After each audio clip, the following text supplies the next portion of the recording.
마귀가 우리에게 병을 준 게 아니라 병이 내가 걸린 거 아닌가? 요새 몸이 안 좋고 피곤한데 간이 안 좋은가? 소화가 안 되는데 위에 안 걸린 거 아닌가? 이게 자꾸 의심하게 만들고 낙심하게 만드는 게 사탄 마귀예요. 그러다 보면 진짜 병 걸리는 거예요. 마귀가 우리에게 병을 준 건 아니에요. 내가 스스로 낙심과 염려 속에 살다 보니까 그러한 의심이 나를 병들게 하고 내 삶을 침체하게 만든다는 거예요. 그래서 이렇게 오늘 시인이 영혼이 낙심됐을 때 어떻게 이것을 해결했고 어떻게 돌파구를 찾았는가, 세 가지를 말씀드리는데 따라서 합시다. 첫째는 따라서 합시다. 자신보다 주님께 소망을 두자. 자신보다 주님께 소망을 두면 됩니다. 사실은 내가 염려해서 일어나는 현상들이에요. 하나님은 나를 염려하게 만들어 놓지 않으셨는데 내가 염려하고 낙심한 거예요.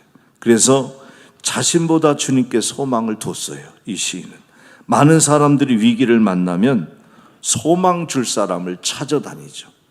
그러다가 사람에게 소망을 찾지 못하면 자기 자신 보고 또 낭망합니다. 사람들은 살아온 생애가 거울이 되고요, 거울에 비치는 자기 자신만 보고 낙담하는 경우가 많습니다. 병원에 가서 건강검진을 하면 의사가 모든 결과를 놓고 모니터에 놓고 설명합니다. 당신은 이러이런 게 문제고 수치가 어떻게 나오고 모든 신체의 모든 것의 수치를 체크합니다. 제가 저희 사돈이, 저희 둘째 아들 사돈이 병원 원장인데 그 분당에서 내과 의원을 했습니다. 그래서 제가 주치의로다가 그 사돈에게 자주 갑니다. 그래서 건강검진도 받지만은 1년에 한 번씩 피검사를 해주는데 머리끝부터 발끝까지 혈액검사를 통하여 암이 어디 있는지, 또 내가 어디에 수치가 얼마큼 있는지, 간 수치는 얼마인지, 오장육부 전체를 다 피검사로, 그리고 다 초음파 검사로 다 검사를 해줘요. 거기에 맞춰서 약도 처방해서 약을 먹으면 수치가 정상으로 들어오고 몸이 가벼워져요. 그런데 의사들이 하는 소리 보면 바로 그거예요. 내 몸 상태가 지금 안 좋으면요, 그 몸은요 갑자기 그렇게 된 게 아니라 지난 날에 살아오면서 내가 먹어왔던 음식과 살아왔던 습관의 결과물이에요. 지금 여러분 각자의 여러분의 그 모습은요, 이 내 모습은 내가 지금까지 살아오면서 살아왔던 습관과 살아왔던 음식의 섭취의 결과물이라는 거예요. 그렇기 때문에 약은 임시 방편이고 실제적인 것은 건강하려면 습관을 고치고 그리고 음식을 고쳐 먹어야 되는, 그래야 건강해지는 거예요. 그래서 지금 내 자신의 모습은 누구 때문이 아니라 내가 살아온 결과물이라는 거예요. 그래서 시인은 오늘 본문에 보면 1절에 사슴이 갈급할 때 시냇물을 찾는 것 같이 자기 영혼이 주를 찾기에 갈급했다, 이렇게 얘기합니다. 우리는 살아계신 하나님께 소망을 둬야 될 이유를 오늘 2절의 말씀에 보면 이렇게 말합니다. 2절 읽어보세요. 시작. 내 영혼이 하나님 곧 살아계시는 하나님을 갈망하나니 내가 어느 때에 나가서 하나님의 얼굴을 배울까. 지금 이 시인은 굉장한 낙심 속에 빠져 있었어요. 그러니까 자기가 이 낙심 속에서 탈출하고 거기서 벗어나기 위해서 자기 영혼을 향하여서 자꾸 강조하는 거예요. 내 영혼아, 네가 어찌하여 낙심하느냐. 그러면서 얘기를 하죠. 살아계신 하나님을 갈망하라. 하나님의 얼굴을 배우기를 소망하라. 5절 말씀 보세요. 내 영혼아, 네가 어찌하여 낙심하며 어찌하여 내 속에서 불안해하는가. 너는 하나님께 뭐를 둬라? 소망을 둬라. 그가 나타나 도우심으로 말미암아 내가 여전히 찬송하리로다. 할렐루야.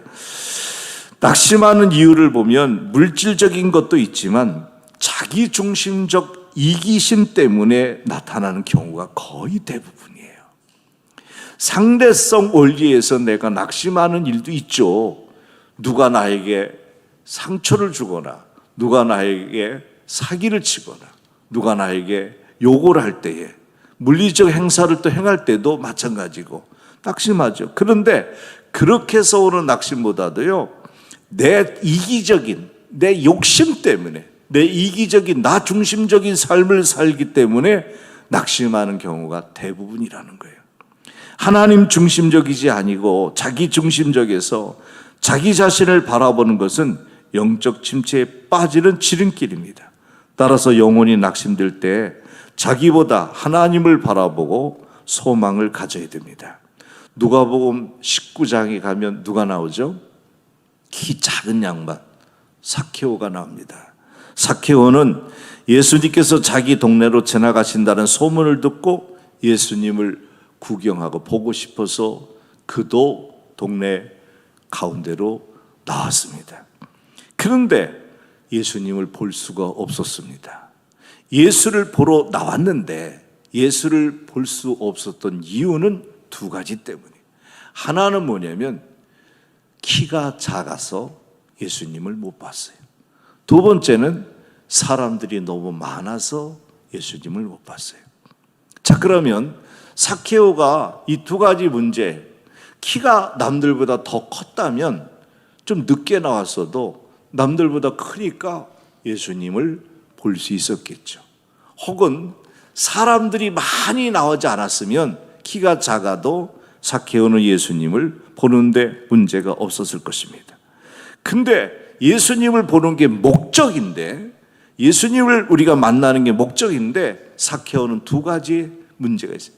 키가 작았다는 것은 내면적인 문제고, 사람들이 많아서 가려서 못 봤다는 것은 외적인 문제였습니다. 우리가 살아가면서 내적인 문제와 외적인 문제가 우리를 낙심하게 만드는데, 이런 내부적이고 외부적인 장애물이 있었을 때에 누가복음 19장 3절에 삭케오는 이렇게 말합니다. 할 수 없어. 할 수 없었다. 이 말은 뭐예요? 예수님을 보러 나왔는데 예수님을 볼 수가 없었다라는 거죠. 키가 작으니 할 수 없고 사람이 많으니 할 수 없어. 그러니 절망 그 자체였습니다. 그러나 삭케오는 포기하지 않았어요. 이 두 가지 약점을 창조적으로 극복합니다. 그의 행동을 보면 4절에 보면 첫째는 앞으로 달려가, 둘째는 나무에 올라갔다 했습니다. 키가 작은 사람이 많은 무리들에 가려 예수님을 볼 수 없는 상황에 남다른 방법으로 극복한 것입니다.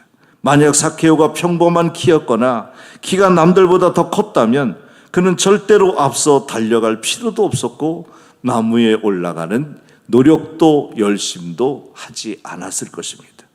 그리고 많은 사람들이 예수님을 구경하는 수준에서 예수님을 스치듯 보고 끝났을 것입니다.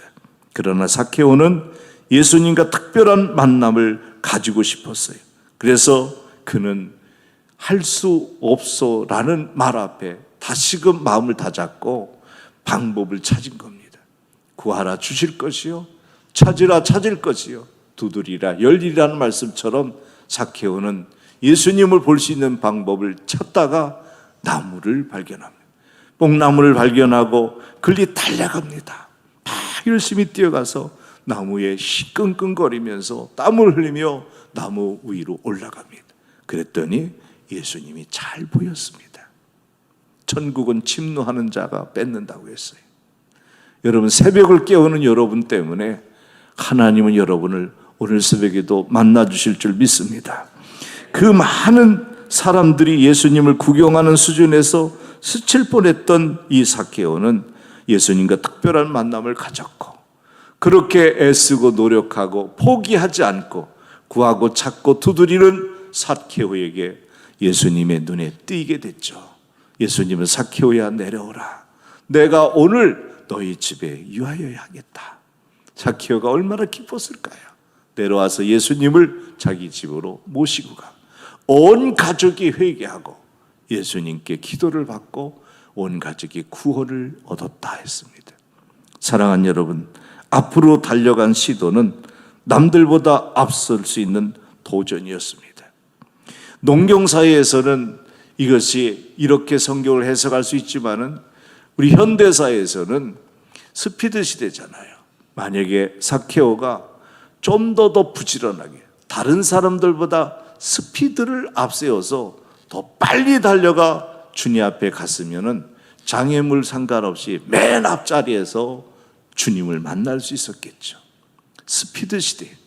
요즘에는요, 인터넷의 스피드 시대에 광 케이블을 깔잖아요. 그래서 누가 더 빠른 스피드를 가지고 정보를 공유할 수 있게끔 제공하고 서비스하느냐, 그것 때문에 이제 통신사들이 경쟁을 하잖아요. 여러분, 신앙도 달리기를 하는 경주자와 같다고 했어요. 정말 나무 위에 아무도 상상할 수 없었던 축복의 블루오션을 삭케오는 만들어낸 것입니다. 새로운 경쟁력을 가지게 된 거죠. 삭케오는 자기가 가지고 있었던 약점 때문에, 부족함 때문에, 연약함 때문에, 불리함 때문에 오히려 남들보다 멀리 축복의 자리를 개척할 수 있었던 것입니다. 여러분, 우리는 그렇게 말합니다. 매일 핑계댑니다. 왜 내가 사업이 잘 안 되냐? 내가 직장에서 진급이 잘 안 되냐? 우리 아이가 왜 공부를 더 못하냐? 내가 교회에서 왜 뒤떨어지냐? 그럼 얘기합니다. 원래 그래요, 원래. 뭐가 원래 그래요? 나는 원래 그래요. 왜? 원래 가난해요. 나는 원래 백도 없어요.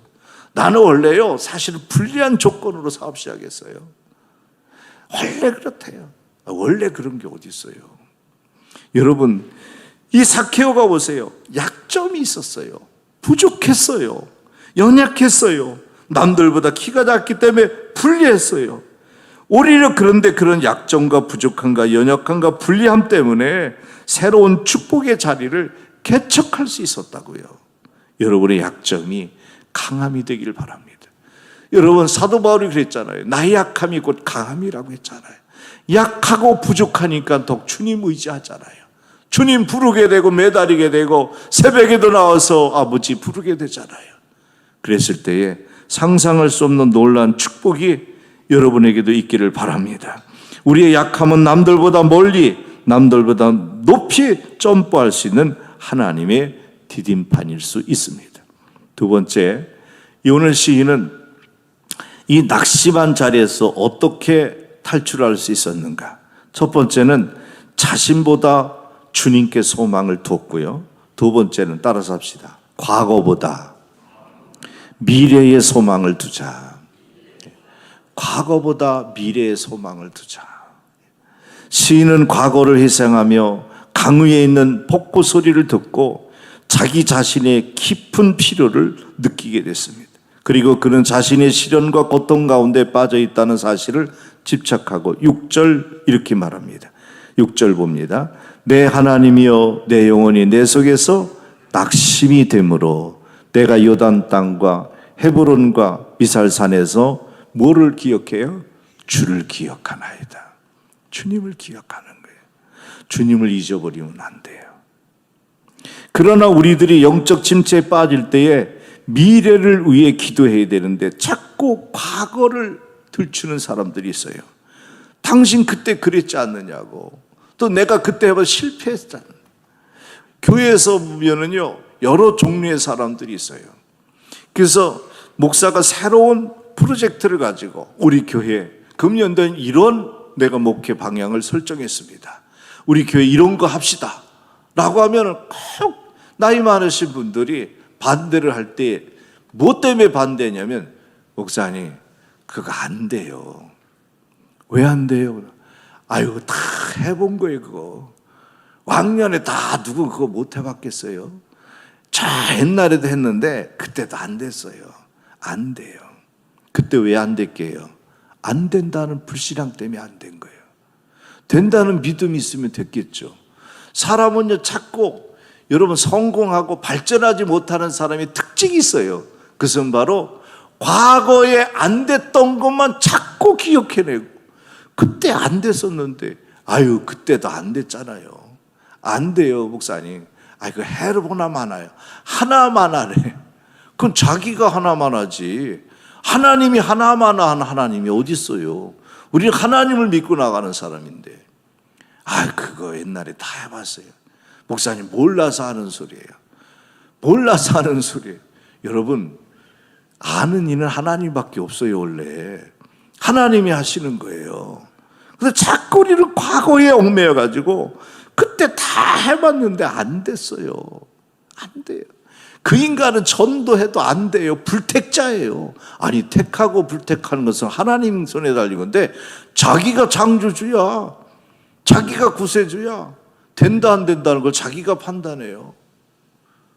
하나님이 하시는 일을 안 된대요. 왜 안 돼요? 믿으면 능치 못할 일이 없다고 했는데 왜 그런 일이 생기냐? 이 마인드가 왜 그렇게 생겼냐? 과거에 집착하면서 하는 사람이 자꾸 과거에 있었던 일을 희생하고 안 좋은 일을 기억하면서 선입견을 가지고 살기 때문에 그래요. 여러분, 오히려 자기를 낙담시킨 경험이 미래를 일으켜 세울 수 있는데 8절에 보세요. 낮에는 여호와께서 그의 인자하심을 베푸시고 밤에는 그의 찬송이 내게 있어 생명의 하나님께 기도하리로다. 할렐루야. 얼마나 귀한 말씀이에요. 낮에는 여호와께서 그 인자하심을 베풀어 주신대요. 밤에는 그의 찬송이 내게 있어 생명의 하나님께 기도하리로다. 인생은 자기만 바라보는 거울이 아니라 하나님을 바라보는 창이 되시기를 바랍니다. 그래서 자신보다 주님께 소망을 두어야 낙심에서 벗어날 수 있고, 두 번째는 과거에서 미래의 소망을 두어야 낙심에서 벗어날 수 있습니다. 마지막 세 번째, 이 시인이 낙심에서 벗어날 수 있었던 비결은, 따라서 합시다. 이유보다 더 크게, 이유보다, 잠자는 사람 깜짝 놀라게 더 크게, 이유보다 약속의 소망을 두어야 한다. 영혼이 낙심될 때는 많은 이유를 찾지 마세요. 우리는 어떤 문제가 생기면 이 원인을 찾고 분석하고 찾아가지고 그것을 해부하려고 그래요. 그것은 성경적 방법 아니에요. 하나님은요, 과거를 묻지 않아요. 과거를 묻지 마세요. 그 사람이 무슨 가늠하다 현장에 잡혀온 여인이든, 사람을 살인하고 도둑질했던 우편 강도이든, 교만하고 잘난 척했던 니고데모이든, 주님은 과거를 묻지 않아요. 그 사람의 직업도 묻지 않아요. 그 사람의 형편사정도 묻지 않아요. 주님은요, 뭐를 보느냐? 우리에게 약속의 소망을 가지라고 해요. 영혼이 낙심될 때에 많은 이유를 찾지 말고 약속을 의지하고 나가세요.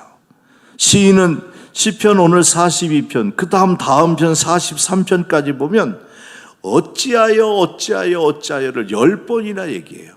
어찌하여, 이런 질문을 하는데, 어찌하여라고 질문할 때는요, 자기가 답이 없을 때에 질문하는 거예요.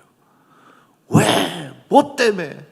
도대체 왜 그러는 거야? 그것은 답이 없는 거예요. 그렇기 때문에 그렇게 묻는 거예요. 시인이 42절, 43절 전체를 내가 읽어보니까 어찌하여를 10번이나 했더라고요. 그 하나님께 지금 따지는 거예요. 어째서 그래요, 하나님? 아니, 어떻게 그럴 수 있어요? 라고 얘기한 거예요. 하나님께 질문하는 것은 잘못이 아니지만, 어찌하여라고 물었다는 것의 잘못은 하나님을 의심했다는 거예요. 의심한 게 잘못이에요. 여러분, 프레임의 법칙이라는 그 공식이 있어요. 프레임의 법칙, 이것은 여러분들이 학교 선생님 여기 계시면, 또 여러분들이 자녀들을 양육할 때에 또 교회에서 리더들은 이러한 좀 사고를 가지고, 이런 개념을 가지고 접근했으면 좋겠어요. 프레임의 법칙에 이런 말이 있어요. 어느 날 세실이라는 사람과, 세실 그리고 모리스라는 사람이 예배를 둘이 드리러 갔습니다. 이 두 친구인데, 세실과 모리스가 예배를 드리러 가는 중에 세실이 궁금해서 이렇게 물었습니다. 모리스, 자네는 기도 중에 기도하다가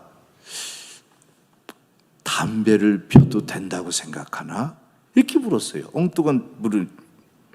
그러다가 세실이 모리스 자네는 기도 중에 담배를 피우고 된다고 생각하나? 그때 모리스가 그 말을 듣고 글쎄 잘 모르겠는데 우리 랍비한테 가서 한번 여쭤보자 그랬어요. 그랬더니 세실이 먼저 랍비한테 가서 물었습니다. 선생님, 기도하다가 담배 펴도 돼요? 이렇게 물었어요. 그랬더니 랍비가 정색을 하면서 이 사람아, 기도하는데 하나님과 기도하는 엄숙하고 경건한 시간에 어떻게 담배를 피냐고, 절대 안 된다고 야단을 쳤어요.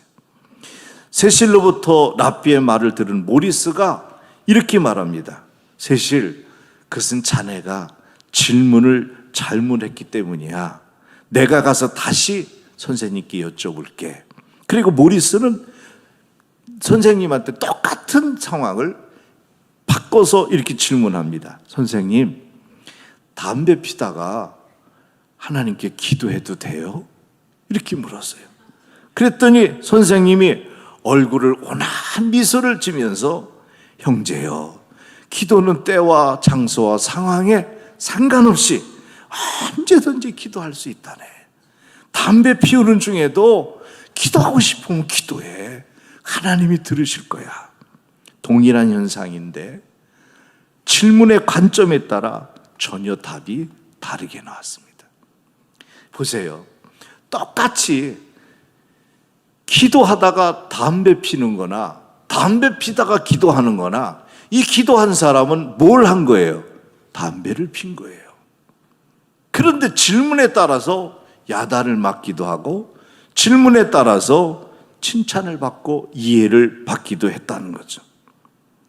이것을 동일한 현상의 관점에 따라 전혀 다르게 볼 수 있다는 그러한 공식입니다.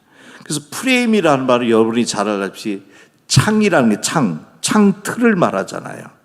우리가 프레임을 다시 짜자, 우리 교회 전체 프레임을 다시 짜자 라는 것은 교회 조직을 새롭게 개편하자, 그런 뜻이잖아요.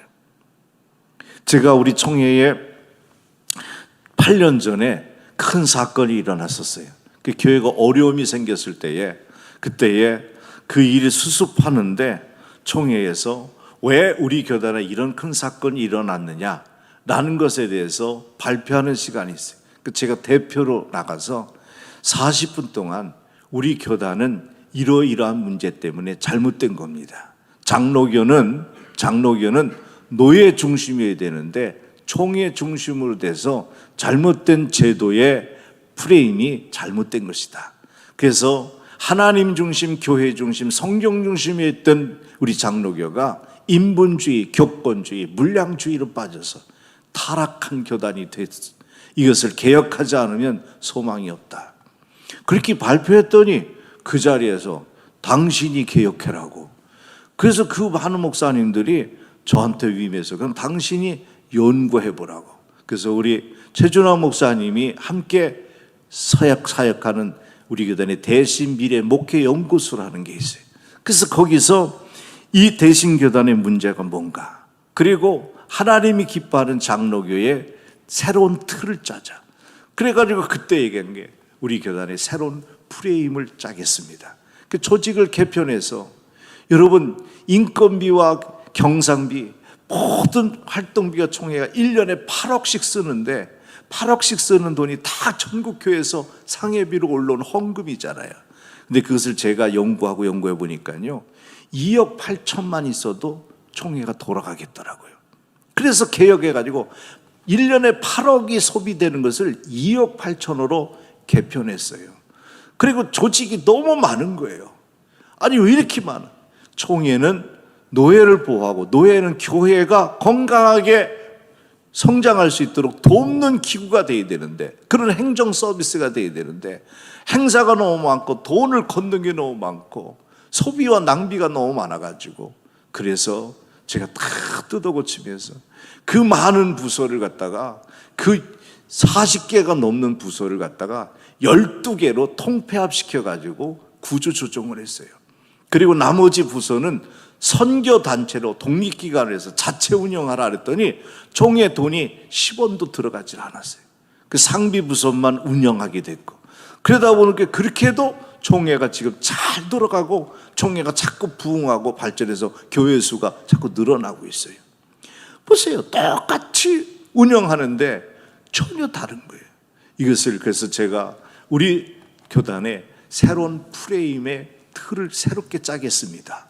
그래서 40일 동안 연구해서 발표해가지고 그대로 지금 적용해요. 그래서 그렇게 얘기한 거예요.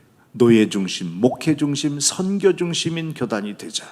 우리 장로교 대신총회가 이것을 슬로건으로 걸고 했더니 큰 교단 장로교단들이 우리 교단에 왔어요. 저한테도 찾아와서 가르쳐 달라고 했어요. 진짜 정통 장로교. 대신총회는 정통 토종 장로교회라고 우리를 부러워하는 교단들이 생겼어요. 교단이 크고 작고의 문제가 아니에요. 교회가 크고 작은 것이 문제가 아니라 하나님이 기뻐하는 교단, 정말 하나님이 중심인 교회가 되어야 되잖아요.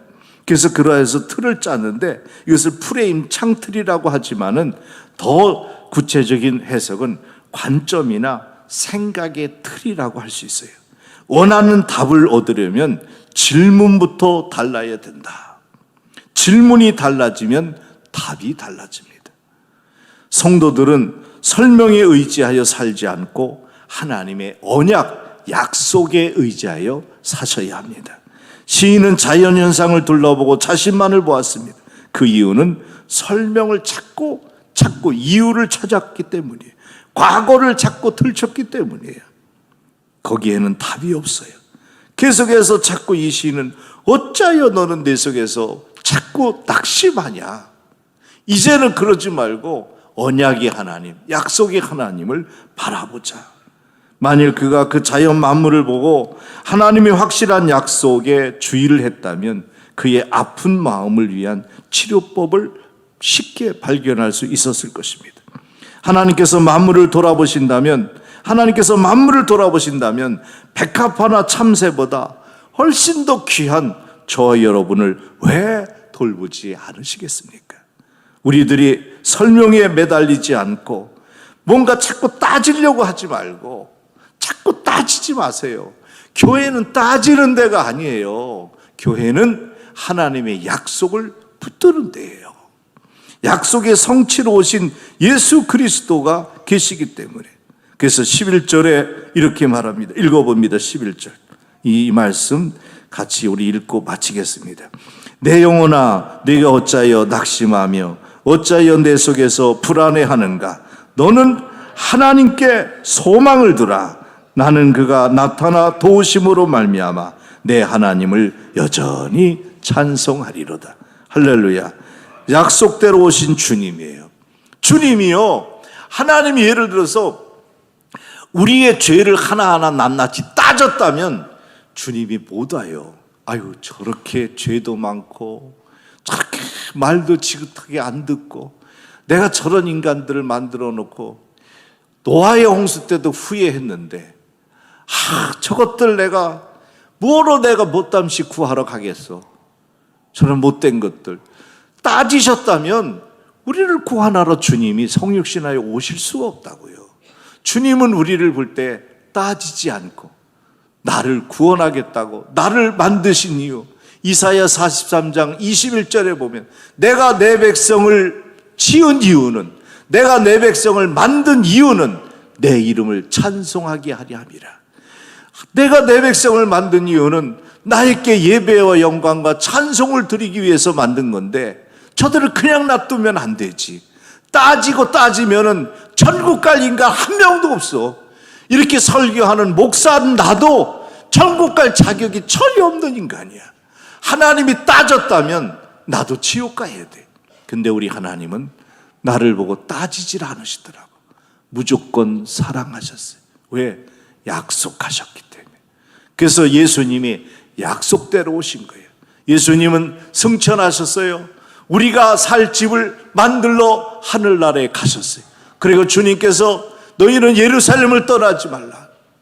그리고 약속한 성령을 기다리라.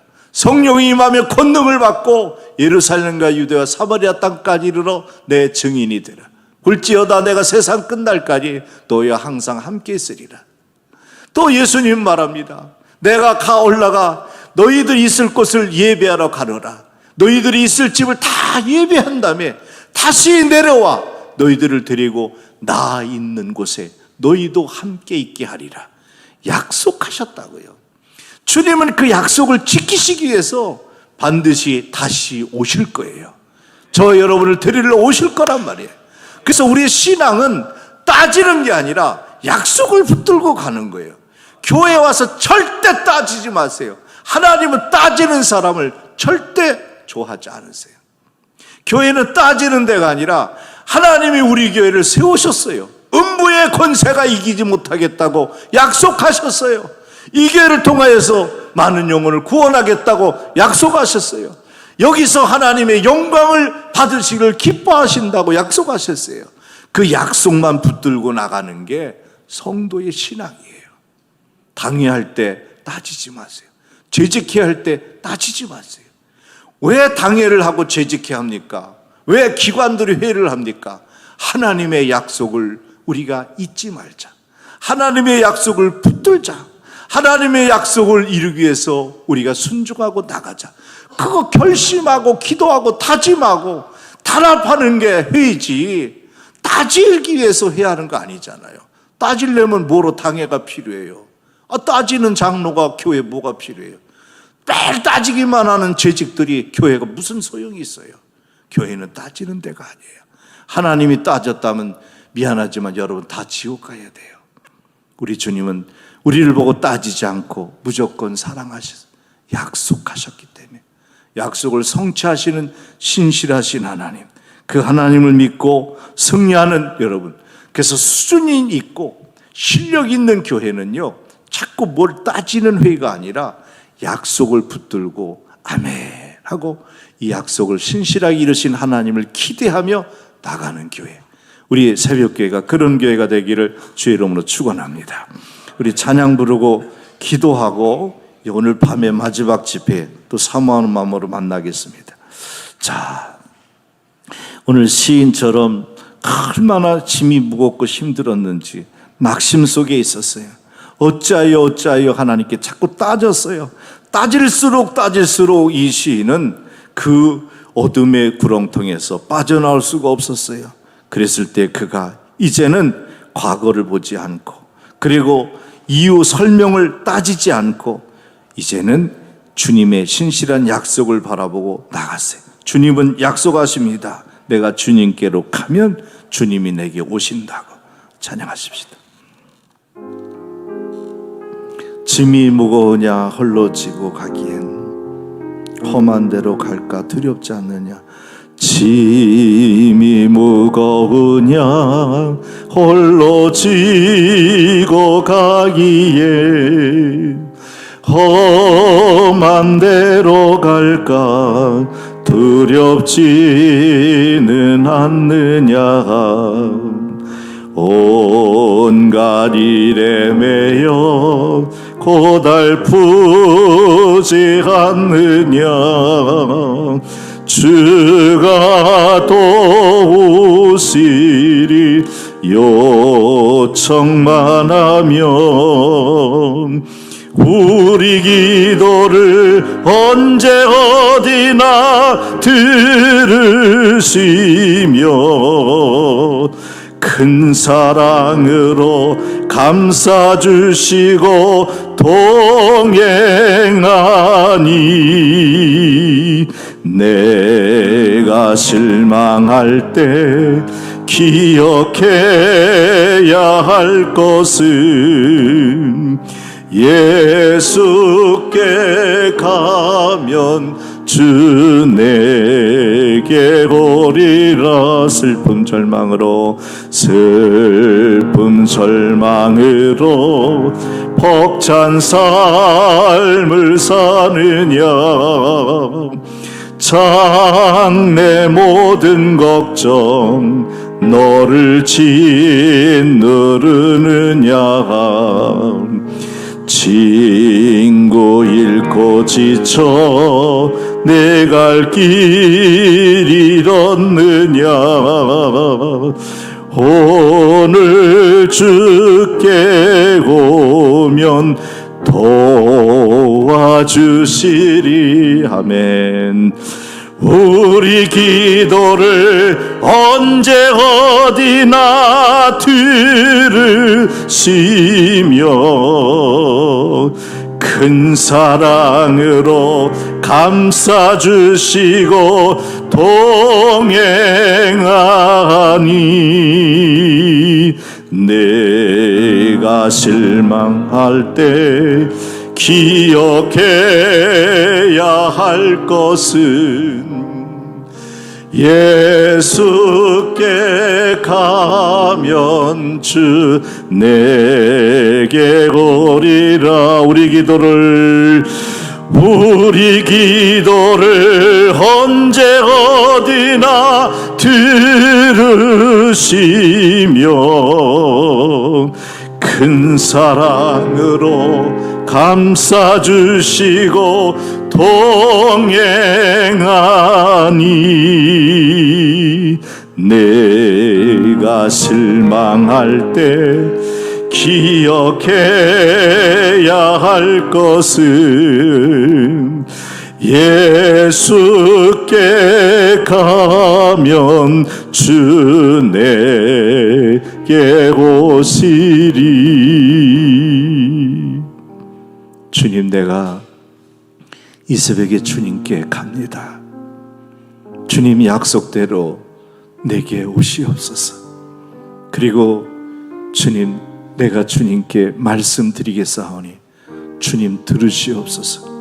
내 영혼이 어찌하여 낙심하느냐. 너는 살아계신 하나님을 바라봐라. 하나님께 소망을 두라. 오늘 말씀을 우리가 배웠습니다. 과거를 들추지 마세요. 과거를 들추지 마세요. 그리고 자꾸 따지는 사람 되지 마세요. 아내한테 남편한테 따질 게 뭐가 그렇게 있어요. 다 그럴 만하니까 그렇겠지. 다 쓸만하니까 썼겠지.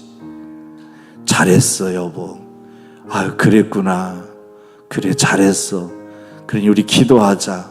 잘 될 거야. 하나님께 소망을 두자. 아이들한테도 격려해줘요. 그랬구나. 그래 괜찮아. 하나님께 소망을 두고 기도하자. 목사님 괜찮아요.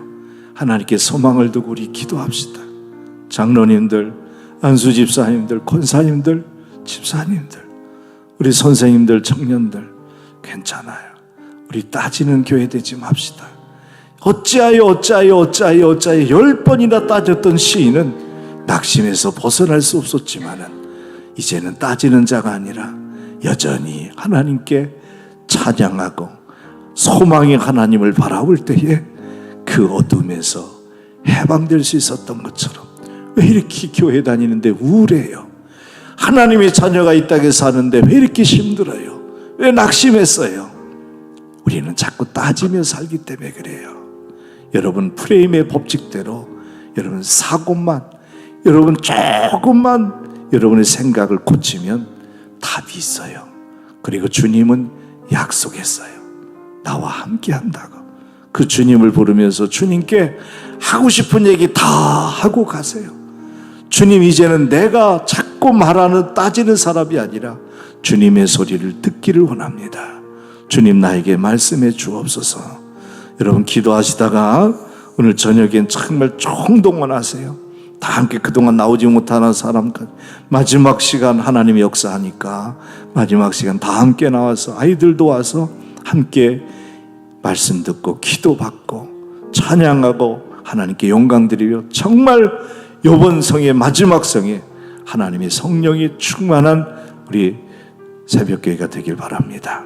우리 각자 기도하시다가 여러분들 사업에, 여러분 생업의 현장에 열심히 가서 사시다가 저녁에 또 승리